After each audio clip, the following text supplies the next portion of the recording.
Now, today is additionally special. Not many graduates get to witness the inauguration of their Chancellor. I'd therefore like to introduce the Chair of the University Court, which is the university governing body, the Very Reverend Graham Forbes, to inaugurate Dr. David Eustace as our new Chancellor.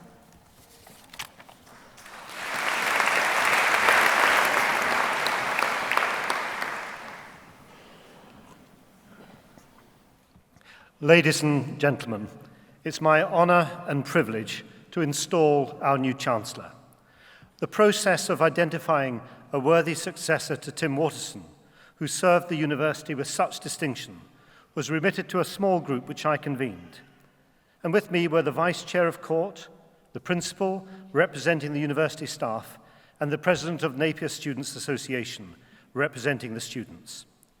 It was our unanimous and enthusiastic recommendation to Court that David Eustace be our next Chancellor.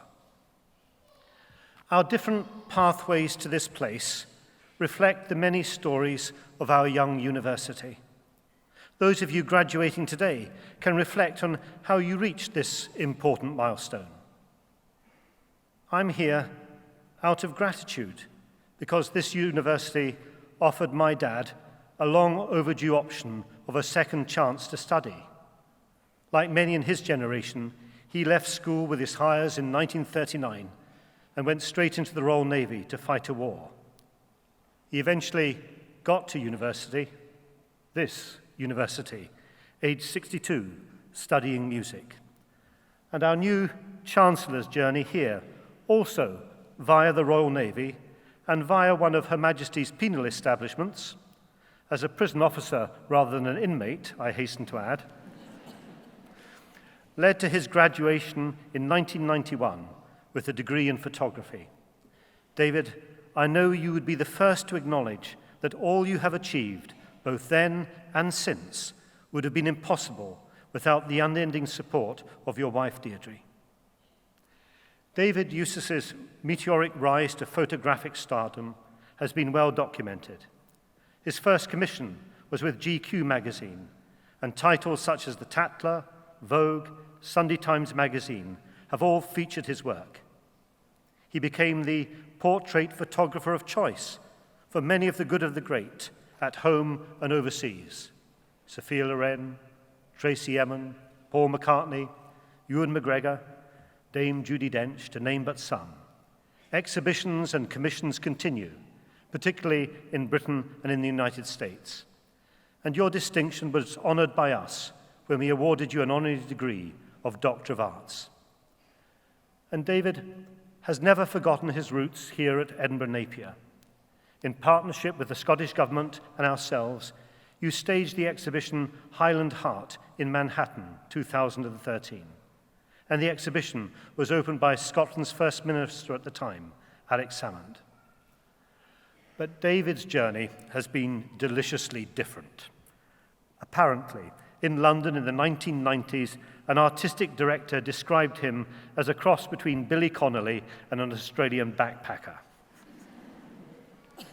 David, you published a retrospective compilation of your work over the past 2 decades or more under the title, I Write to Tell You of a Baby Boy Born Only Yesterday. As you know, the title is the first line of a letter from the Church of Scotland's Children's Welfare Officer here in Edinburgh to your parents, informing them that a baby boy had been born and was available for adoption. I've heard you tell the story of how you first saw that letter when you were 14. I was going to play football one night, you said, and apologies, I can do the voice neither of Mr. Connolly nor the Australian backpacker. And I said to my mother, have you got some money? She said, go in my bag, son. You knew that your parents had lost 2 children before you were born, but you'd always thought of yourself as an only child. You remember reading the letter and then going to play football, casually telling your pals that you were adopted.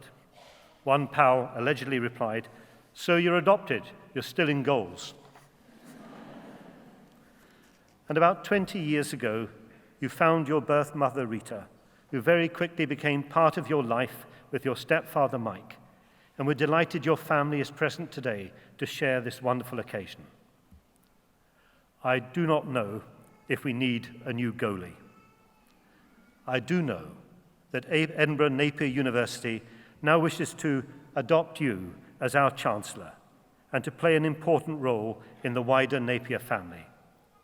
Your journey to where you are standing today symbolises what we wish for all our graduates from this university: the freedom to let latent talents grow and develop and discover new opportunities in a learning and supportive environment. You'll become the ceremonial head of the institution from which you graduated. You will be our ambassador at home and abroad, carrying the banner of this young university that gives to its graduates, whatever their age or background or nationality, the opportunity to study, to explore, to dream dreams, to enrich life's journey.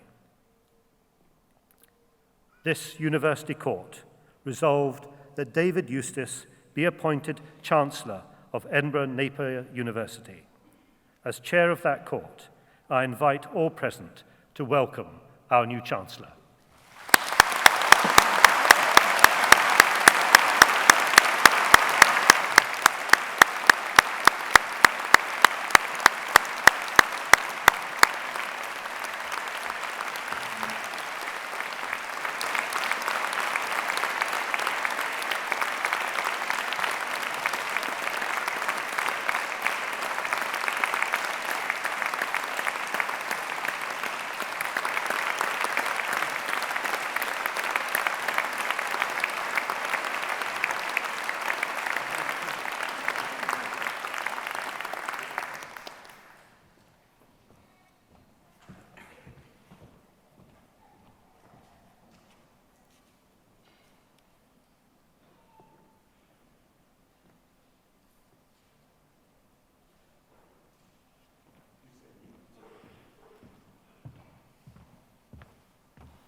That was a first you just witnessed there. 3 guys successfully dressing the other without it going chaotic. Honestly, sincerely, one of the highlights I'll take from today is hearing that Graham's father graduated at 62. He lived the dream and he never forgot that, and he achieved it. It's just exactly the kind of spirit I think we can all learn from. Today, taking this role, I'm following the footsteps of Tim Waterston. Many of you know who Tim is. A very hard act to follow. A sincere gentleman, an incredible mind, and a great ambassador for this university. And today, I personally offer my gratitude for the path he's laid and made easier for me to continue on. Finally, it's an incredible honour and privilege to be given this responsibility. And today, I assure all our principal, the academic board, professors and lecturers, and most importantly, the students who have given us the trust of some of the most important years of their life.